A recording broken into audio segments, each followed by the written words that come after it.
Frieren started teaching Fern about magic. She explained that her magic dissipated because her mana and firing strength were lacking, and it would take years to master regardless of her talent. Fern looked sad, but Frieren praised her for her high control over magic, which was a problem for most people, so Frieren asked her to just be patient with herself. Frieren lived with Heiter and Fern.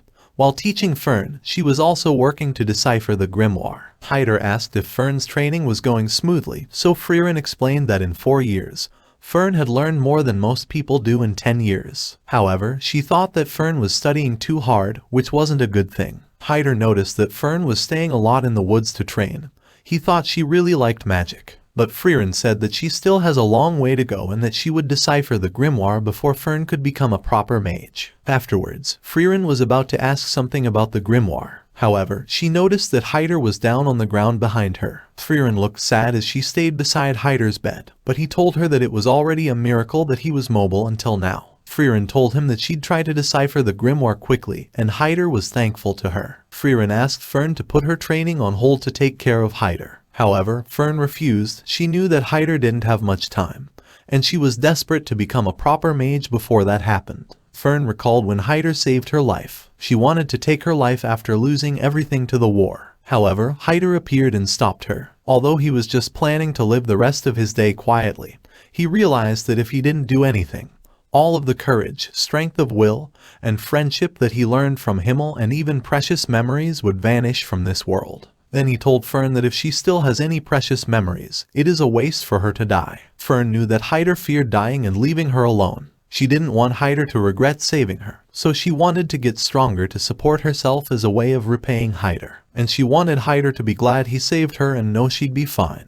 Frieren looked glad after hearing Fern's words, and she let her focus on her training. Frieren focused on deciphering the grimoire, leaving Fern to train on her own. While Heiter was living the remaining days of his life on his bed, Fern continued trying to destroy the boulder on the other side of the cliff and become a proper mage. At the same time, Frieren finished deciphering the grimoire, and she found out that it didn't contain any spells about immortality or prolonging life. However, Heiter actually knew about it, and he asked about Fern's progress instead. Frieren explained that although she still had a lot of room for improvement, she was already a proper mage. Heiter was glad. He thought that Fern made it in time and that she wouldn't be a burden to Frieren anymore. Because of this, Frieren recalled when he asked her to bring Fern with her, and she realized that Heiter had tricked her. Heiter laughed and told her that her payment was in the drawer. Then he asked her to leave later in the night. He knew his time was almost up, and he didn't want Fern to experience losing anyone else again.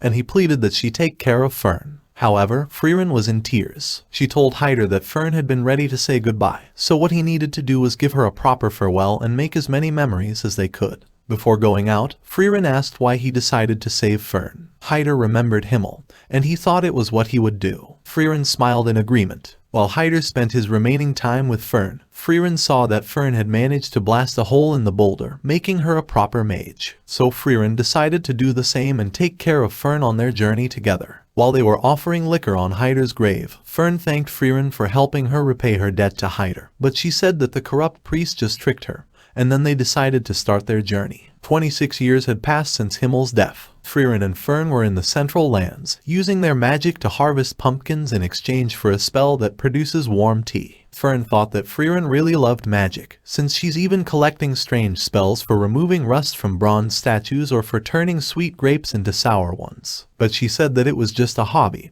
and she only somewhat likes magic, similar to Fern. Fern felt that they were a little different, but Frieren insisted that they were the same. Afterwards, Frieren accepted a task from a herbalist in exchange for learning about the local flora. She was asked to clean up the statue of Himmel. The herbalist still remembered how Himmel had saved her from the monsters. However, the other villagers had already forgotten about it, so no one else was taking care of the statue. It saddens the herbalist, but Frieren said that Himmel deserved it for wanting to show off. She still remembers how Himmel drove the sculptor mad by spending 18 hours choosing a pose, although in the end they settled on a plain pose. The herbalist thought it was a strange story, but she remembered that there was an elven mage in the hero's party. Frieren used her magic to clean off the rust from Himmel's statue. The herbalist thought it would be even better if there were more colors, so she was planning to plant some flowers around the statue. Fern remembered that Frieren had a spell for conjuring flowers, and Frieren agreed to use it. However, she recalled that Himmel had mentioned the blue moon weed that only grows in his hometown, so she thought it would be the best. But she couldn't conjure a flower she hadn't seen before, so she had the herbalist show it through a book.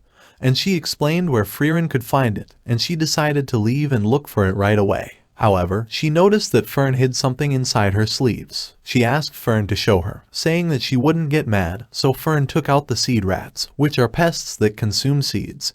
She wanted to release them in the forest. After doing so, Frieren decided to start looking for the blue moon weeds. Fern was surprised that she was serious, and she reminded her that they disappeared a decade ago. She also thought that Frieren was doing it for Himmel, but Frieren said that she was probably doing it for herself. For the next 6 months, Frieren and Fern continued looking for blue moonweed while learning about the local flora from the herbalist. However, they still failed to find it, so Frieren decided to broaden the search area, but Fern didn't look happy after hearing it, and she returned to the herbalist on her own instead of looking for the flower with Frieren. The herbalist asked if they had managed to find the flower, but Fern thought that they would be spending decades looking for something that doesn't exist anymore because of Frieren's obsession with magic. And she also thought that a powerful mage like Frieren should be using her powers to save the world instead. The herbalist thought that Fern was still too young, but while giving her a bag of seed, she told Fern to convey her feelings honestly, and Frieren would surely understand her. Frieren looked happy that Fern started to speak her mind. Afterwards, Fern gave her the seeds of species related to blue moon weed, and she asked if they could plant them around Himmel's statue instead. Although she understood that she was also spending Fern's time, she still wants to continue her search, promising that it will end soon. Fern looked sad. She thought they would be spending decades, as Frieren doesn't know when to stop. However, Frieren interrupted her as she watched the seed rats take the bag of seed away. Afterwards, she decided to follow the rat behind, using her magic to show its tracks. Fern asked Frieren her reason for collecting spells. She said that it was just a hobby.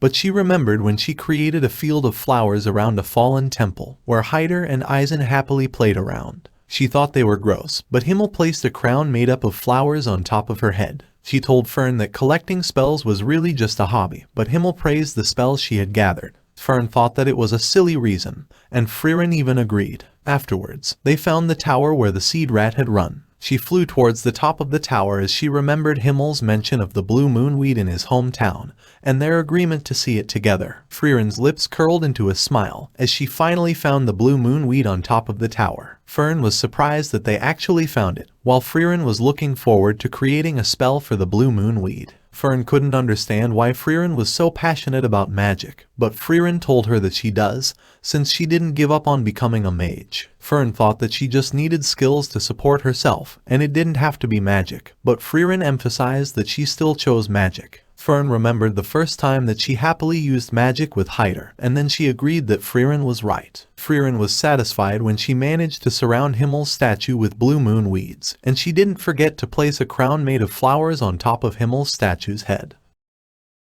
Thank you all for watching. Don't forget to drop a like if you enjoy this video, and please subscribe so you won't miss the next part. And just comment down any anime you want to see in this channel.